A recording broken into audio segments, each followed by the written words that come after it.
Muy buenos días, Capital Humano. ¿Cómo están? ¿Qué tal su martes? ¿Qué se siente ser un ente, un sujeto cuya vida vale cada vez menos y cuya muerte no significa absolutamente nada? Cuéntenme. ¿Se han preguntado eso? Nuestra vida vale cada vez menos y nuestra muerte no significa absolutamente nada. ¿Cómo están? Muy buenos días. Lázaro, compa, ¿cuánto tiempo? Mauricio, Iván, ¿cómo están? Un cafecito para tolerar la existencia.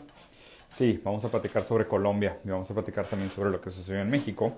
Entonces empecemos de una vez, vamos a ver qué está pasando con el mundo. Hola Ashley, ya quiero que salga nuestro capítulo de Se Regalan Dudas, va a estar buenísimo. Vamos a ver pues un poquito lo que está pasando en el mundo. Para empezar,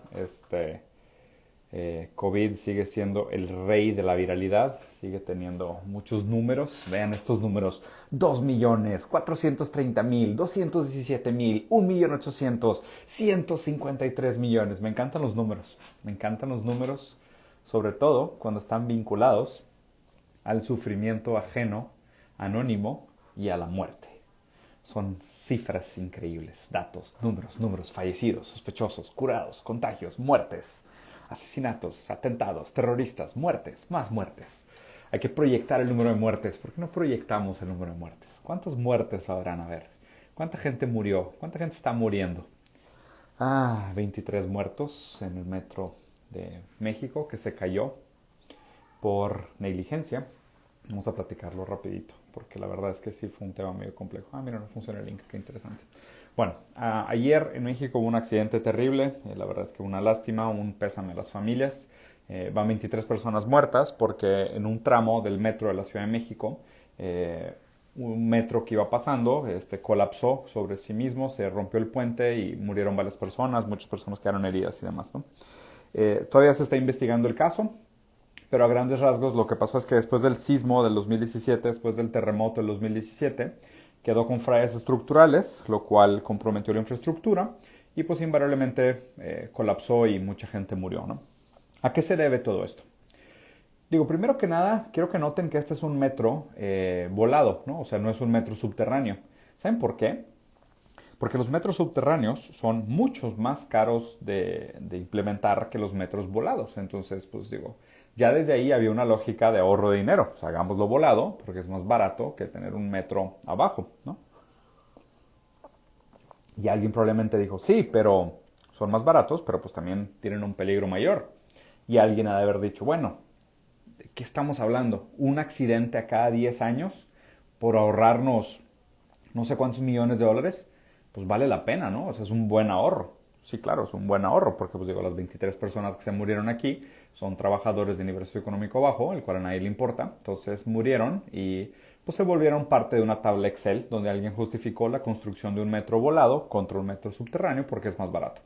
Además de eso, las políticas neoliberales de la reducción del Estado y el mal uso del presupuesto público y las políticas de austeridad llevaron a que pues hubiera una recesión en el uso del presupuesto para el propio mantenimiento del metro, que esto es algo que es sabido y está abierto, ¿no? Desde el 2018 hasta el 2021 se ha usado menos del presupuesto público que se debería para el mantenimiento de estos metros, por más que mucha gente reportó que pues este tema estaba complicado. Entonces, esto es un poquito del necrocapitalismo, el cual les vengo platicando desde hace mucho tiempo, ¿no?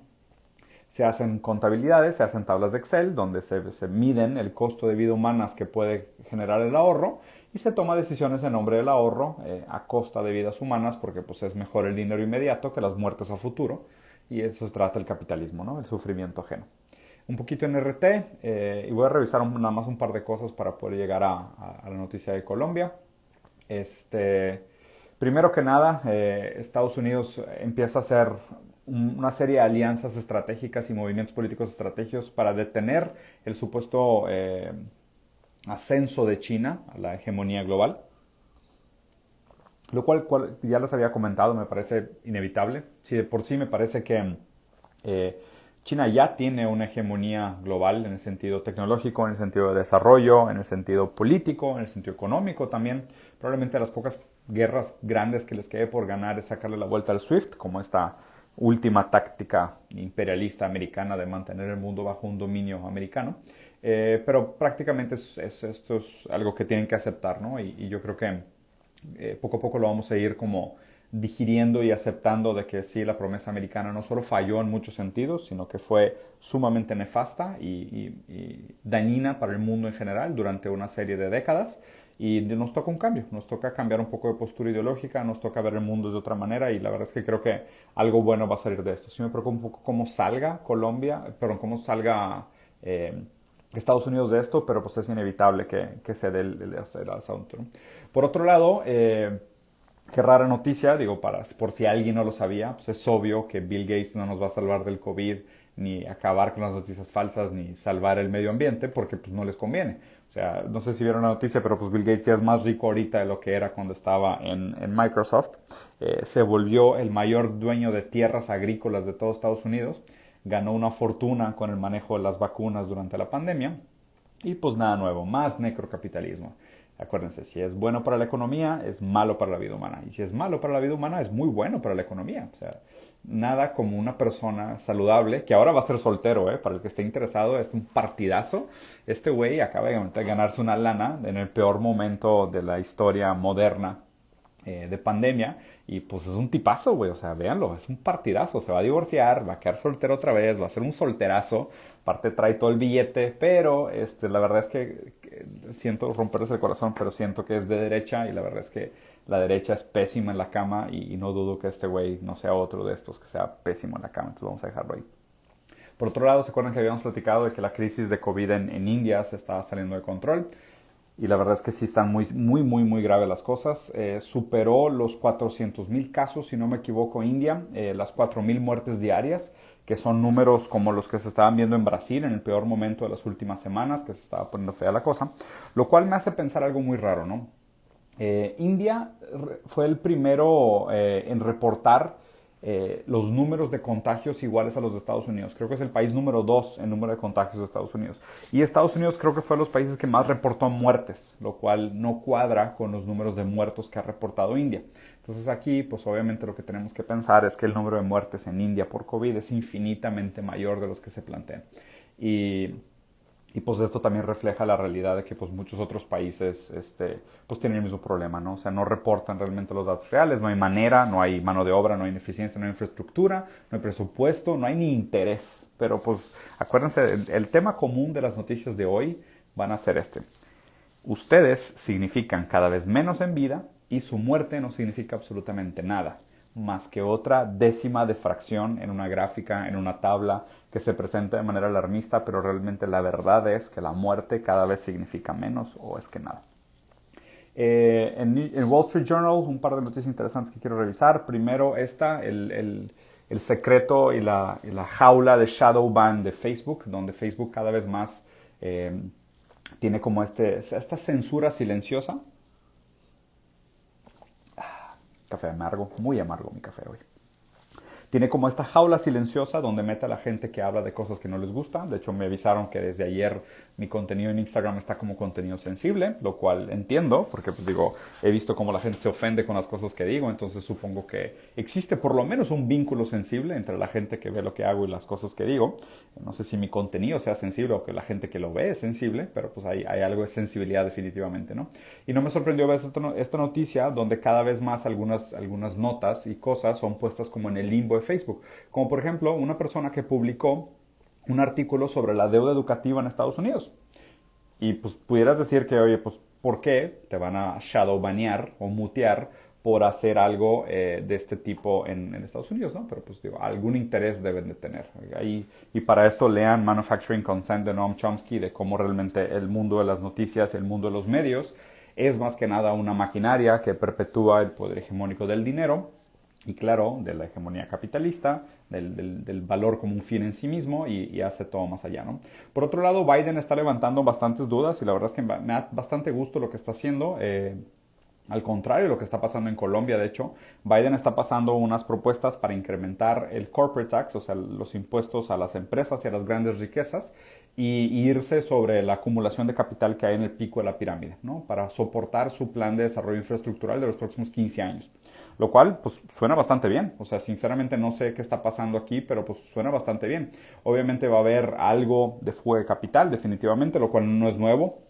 La gran mayoría de las empresas americanas ya estaban huyendo a China y a India para hacer evasión fiscal en otros lugares. Aquí Biden lo que está diciendo es de que pues, bueno, pues tiene que haber una coherencia, ¿no? Entre el estilo de vida que se presenta como el americano y la manera como hay una participación ciudadana, económica, fiscal de los participantes de la comunidad americana. Lo cual es por lo menos lógico, ¿eh? O sea, acuérdense que, o sea, para que la existencia de un mercado presupone una sociedad funcional. Acuérdense de esto, la existencia de un mercado presupone una sociedad funcional. En Mad Max no hay bancos, no hay hospitales, no hay seguros, no hay fondos de garantía, no hay nada. O sea, tiene que haber primero una sociedad funcional para que pueda existir un mercado. Y la verdad es que no tenemos hoy por hoy nada mejor que la socialdemocracia, un tipo de socialismo de Estado o economía keynesiana, para asegurar el funcionamiento del Estado. El problema es que para asegurar ese funcionamiento del Estado, pues, tiene que haber una recaudación fiscal bastante grande. En New York Times, dos cosas que se ven chidas. La primera es esta, que lo mismo que hablaban de COVID, aquí lo que les comentaba, ¿no? O sea, India reporta 20 millones de casos totales, que es el mismo número que reportó Estados Unidos en su momento. Y a ver, ¿cómo puede ser que India reporte el mismo número total de millones de casos, siendo que es un país que son 5 veces la población de Estados Unidos, con peor infraestructura, con muchos más problemas de salubridad, con una población pobre y en riesgo mucho mayor que Estados Unidos, con menos acceso a vacunas, tardó mucho más en empezar el proceso de vacunación y supuestamente tiene el mismo caso totales que Estados Unidos? Digo, hashtag doubt, ¿verdad? O sea, no sé, se me hace por lo menos exagerado que este número sea cierto, pero pues total. Ahora sí, hablemos un poquito de Colombia y lo que está pasando en Colombia, porque pues este tema sí merece una plática un poco mejor y aquí lo voy a voltear. Digo, primero que nada, mi solidaridad a toda la gente que está en Colombia. Cuídense mucho, en serio, protéjanse bastante. La verdad es que todos los videos y fotos y mensajes que me mandaron ayer me tenían como que traumado. He visto muchas manifestaciones de cerca y demás. Me tocó estar en Brasil durante el final del gobierno Dilma y muchos días en la calle y demás y son terribles. En serio, cuídense bastante. Cuando pasan este tipo de cosas, la violencia tiende a salirse de control muy rápido, ¿no? Y obviamente acuérdense que pues, el Estado a fin de cuentas es como esta hegemonía o el monopolio del uso de la violencia. Como que ellos sienten que tienen el derecho de ejercer violencia contra el pueblo para poder mantener un tipo de orden en el supuesto caos. Hablando un poquito sobre la reforma fiscal en sí. Lo que se me hace sumamente patético de toda esta situación es que pasan una propuesta de reforma fiscal, ¿okay? Un país que tenía un déficit presupuestario de 90 billones de pesos, si no me equivoco, lo que vi en los reportes, y digo, disculpen si me equivoco con las cifras, la verdad es que los pesos colombianos no son mi moneda, entonces definitivamente me voy a equivocar, ¿no? Pero para que se den una idea, tienen un agujero fiscal de 94 billones, de hecho. Hay una proyección que de esos 94 billones hay un problema de corrupción equivalente a 90 billones, que es casi igual al problema presupuestario que tienen. Y como dicen, bueno, como no vamos a tener suficiente dinero para hacer nuestra gestión, pues tenemos que hacer una reforma tributaria, ¿no? Entonces, pues, si el Estado no genera dinero, la única manera que el Estado genera dinero es recaudando de la población activa, entonces recaudando de los trabajadores, recaudando de las empresas, ¿no? Otro dato importante aquí es que 90% de las empresas en Colombia son pymes, solo 10% califican como estas empresas grandes o globales o nacionales o totales, ¿no? Pues obviamente, mucha de la mano de obra, mucho del trabajo de Colombia pues, se hace todavía en la calle, en pequeñas y medianas empresas. El gran volumen de la población pues está metida, como todos nosotros, en esta clase media, media-baja, en tener que trabajar al día, de tener que trabajar en la mañana para comer en la noche, ¿no? No hay tantas... la verdad es que como toda Latinoamérica, el porcentaje de población que realmente está en el pico de la pirámide es muy, muy pequeño, ¿no? Entonces, bueno, tienen una deuda, un agujero de 94 billones, hay un problema de 90 billones que está vinculados a la corrupción, y dicen, bueno, pues necesitamos hacer algo para llenar este agujero de 94 billones. Entonces nace la propuesta de la reforma tributaria. El problema de la reforma tributaria, y llevo 2 días revisando como exactamente cada una de los puntos y los párrafos, qué es lo que querían lograr, qué es lo que querían hacer, y no entiendo cómo alguien en su sano juicio pensó que esto era una buena idea en un buen momento, ¿ok? O sea, a ver, solo durante la pandemia Colombia tuvo 9.3 nuevos millones de pobres, ¿ok? 9.3 millones de nuevos pobres en Colombia durante la pandemia. Creo que 42% de la población de Colombia está considerada como abajo de nivel socioeconómico medio bajo, o sea, en pobreza.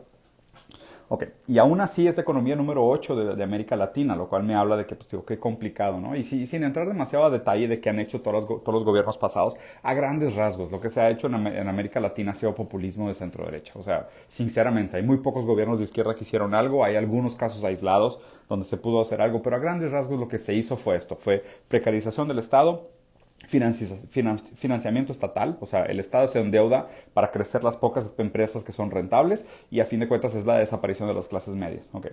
Esta reforma tributaria venía a ponerle el último clavo en el ataúd de la clase media colombiana. O sea, esto es la lectura que yo tengo de lo que iban a hacer de la reforma tributaria, ¿no? Y ya tengo tiempo diciéndoles esto. El modelo neoliberal que se viene aplicando en los años 70 para acá es el mayor mecanismo de transferencia de riqueza de la historia, de los pobres a los ricos. Es quitarle poquito a todos los pobres para que suba la pirámide y se quede en las manos de los ricos, de los que son los que tienen monopolio de los medios de producción, los terratenientes, los que ya tienen grandes acúmulos de capital, los que ya tienen el poder para negociar. Entonces, la economía neoliberal lo que hace es eso, hace que el dinero suba. Le quita poquito a todos los pobres para ir subiendo al nivel de la pirámide. Entonces, lo que tendía, o lo único que podía pasar era pues, un endeudamiento de la clase baja, desaparición de la clase media y un endeudamiento estatal. ¿Okay? Acuérdense de estos datos que son tenebrosos. En países como México, 50% de la recaudación fiscal se usa para pagar los intereses de la deuda del Estado. Y pues digo, no creo que sea muy diferente en Colombia. Si alguien tiene los datos exactos y los quiera poner, pues pónganlos. Pero pues no creo que sea demasiado diferente en Colombia. Es a grandes rasgos, el Estado se endeuda para financiar el funcionamiento de la sociedad, saca a las empresas grandes cuando están en quiebra, hacen grandes inyecciones de capital, a grandes rasgos el Estado es el que hace las grandes contrataciones de construcción de infraestructura, enriquecen estas empresas y dejan el Estado en un estado precario, ¿no? O sea, al Estado en un estado precario, valga la redundancia.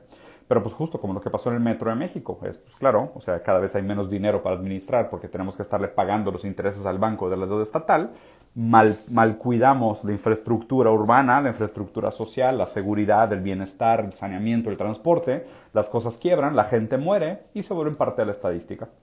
Entonces alguien pensó que era una muy buena idea en Colombia para decir, bueno, pues el Estado está colapsado, hay 9 millones de nuevos pobres, la gente está en situaciones precarias, vamos a subir los impuestos. Y digo, y qué raro, ¿no? Porque la economía colombiana creció 3% durante la pandemia, pero el sector financiero colombiano creció 30% durante la pandemia. Qué interesante dato, ¿no? La economía colombiana creció 3% durante la pandemia, pero el sector financiero creció 30% durante la pandemia. Necrocapitalismo. Si es malo para la gente, es bueno para la economía. Si es bueno para la economía, es malo para la gente. Eso fue tal cual lo que pasó. Entonces se les ocurre hacer una reforma fiscal donde dicen, oye, pues vamos a empezar a subir los impuestos sobre algunos insumos como la carne, lo cual es como que, ok, vamos a subirle los impuestos a la carne de cerdo, de pollo, de res, al huevo, la leche. Ok, súper buena idea. Vamos a subir los impuestos, que una categoría que antes era exenta, que eran los servicios funerarios, los servicios fúnebres. Durante la pandemia, donde mucha gente perdió a sus seres queridos. Una pandemia que en su gran mayoría afectó a la clase media y a la clase baja. Y antes era exenta de impuestos, ahora vamos a cobrarles impuestos. Entonces, a ver, un pueblo que viene perdiendo poder de la clase baja, la clase media en desaparición, un enriquecimiento del sector financiero con una economía que crece el 3% contra el 3.8% de la inflación, entonces realmente está prácticamente estancada o en recesión, ¿no? Y se les ocurre aumentar los impuestos a la clase baja y además poner impuestos fúnebres. Digo, entre otras miles de cosas, ¿no? Porque pues, también por ahí estaban metiendo, y obviamente mucho de lo que iban a hacer también es que iban a tener que privatizar algunas cosas. Y una de ellas que iban a privatizar era el sistema de salud. O sea, iban a cambiar el sistema de salud pública, iban a meter primeros caminos de la privatización del sistema de salud. O sea, iba a ser una catástrofe esta reforma tributaria. Una catástrofe. Digo, lo fue. Lo bueno es que pues, la fuerza del pueblo colombiano, la unión que tuvieron, la cordura de la gente de darse cuenta de navegar este mar de diarrea ideológica donde esconden realmente sus nefastas intenciones y las disfrazan de soluciones a corto plazo, puro populismo estúpido. Qué bueno que se dieron cuenta y salieron a la calle. Pero la verdad es que también una lástima que estas, creo que 40 personas que tuvieron que pasar a hacer estadísticas y estos otros cientos de casos de abuso, de violencia, de abuso de poder por parte de las fuerzas estatales y demás, pues tuvieron que volverse estadística. Y la verdad es que es una lástima porque cada vez más parece que los procesos democráticos pues realmente no funcionan. O sea, votamos por los políticos que nos prometen una serie de cosas y una vez que están en el poder tienen obviamente las deudas de las campañas, que definitivamente fueron fondeadas por los grandes intereses del capital, y pues ya estando en el poder hacen lo que el gran capital les pida y no lo que el pueblo necesita. Entonces, qué fácil es seguir endeudando el Estado sin resolver el problema de la corrupción, sin cobrarle las cuotas tributarias que se deberían de cobrar las grandes empresas. O sea, ¿cómo puedes permitir en un país donde tuviste el 3% de crecimiento económico y el sector financiero creció un 30% y haces una reforma tributaria para cobrarle a los pobres? ¿Cómo, güey? O sea, el sector más grande de la economía, que es el 90% de la economía colombiana, que son pequeñas y medianas empresas, creció un 3%, ¿ok? El sector financiero creció un 30%. Y haces una reforma tributaria y a los que les vas a cobrar es al 90% que está jodidísimo. Y dejas al otro 10% que creció 10 veces más que la economía, a ellos no. Para ellos hay miles de estrategias de fraudes fiscales. O sea, esa es la solución que se les ocurre y no esperaban, no esperaban una manifestación, en serio. Digo, la verdad es que lo siento mucho si no tuvieron la poca visibilidad de entender lo que implicaba lo que estaban haciendo. Acuérdense de esto, para que exista un mercado, primero tiene que haber una sociedad estable. Si no hay sociedad estable, no hay mercado, no hay trueque. En Mad Max no hay bancos, no hay hospitales, no hay fondos de garantía, no hay fondos de pensión, no hay Wall Street, no hay nada. Hay gente peleándose por gasolina y dándose balazos por un litro de agua. Quiero cerrar con esta conclusión. Todas las teorías de los Chicago Boys, de estas ideas de privatización del Estado, la privatización del estado de bienestar, la disminución del Estado, la tendencia hacia un Estado minarquista, se aplicó en Chile. Vean cómo está Chile. Chile tiene una de las sociedades más desiguales y más endeudadas de toda Latinoamérica. O sea, ¿qué es lo que están tratando de probar? O sea, van a querer hacer otro experimento fallido como el que fue. O sea, si se quejan de que la izquierda no aprende y trata de implicar otra vez este socialismo totalitario con regímenes que fracasó una y otra vez en diferentes lugares de Latinoamérica, pues la verdad es que la derecha está igual. O sea, a lo único que lleva la aplicación de estas teorías de los Chicago Boys es a la desigualdad y a la inestabilidad social. No funciona. Háganle como quieran, no funcionan. O sea, hoy tenemos muy pocos modelos que seguir. Está el modelo nórdico, está el modelo chino, está el modelo ruso, pero pues la verdad es que cada vez hay menos opciones. Los modelos que tenemos acá en Latinoamérica no funcionan y están probados. Entonces tengan mucho cuidado, edúquense más al votar, manténganse al pendiente, participen de todas estas cosas que son cosas importantes, ¿no? La verdad es que vienen cambios interesantes. Me da mucho gusto que se haya revivido el debate ideológico con esta fuerza. Me parece importante que la gente participe nuevamente del debate ideológico y estamos en muchos sentidos en la situación tan precaria en la que estamos porque durante mucho tiempo en la mesa no se hablaba ni de política ni de religión. Y creo que es hora otra vez de participar de estos debates, participar de la democracia, entender el efecto que tienen en nuestras vidas y el efecto que tiene sobre nuestro futuro. Porque justo el problema que les comentaba, cada vez más me preocupa la banalización de la muerte. O sea, realmente donde una muerte más, una muerte menos no tiene ningún sentido. Es otro punto más en una gráfica, otra décima en una estadística, otro descuento en un Excel, otro ahorro, ¿no? Porque la muerte no es productiva. Y en una sociedad donde la única lógica que se acepta es la lógica de la productividad, los muertos no producen. Y pasamos de ser una sociedad que tenía la iglesia y el cementerio en el centro de las ciudades, y ahora los cementerios están en las esquinas, en las orillas, donde nadie los pela. Y los muertos han pasado de moda, y la muerte no significa nada en la sociedad. Uno muere y pierde cualquier sentido social porque ya no produce nada. La muerte no produce absolutamente nada. Solo los vivos producen. Y en una sociedad donde la productividad es la lógica máxima, todo aquello que no sea productivo no tiene valor.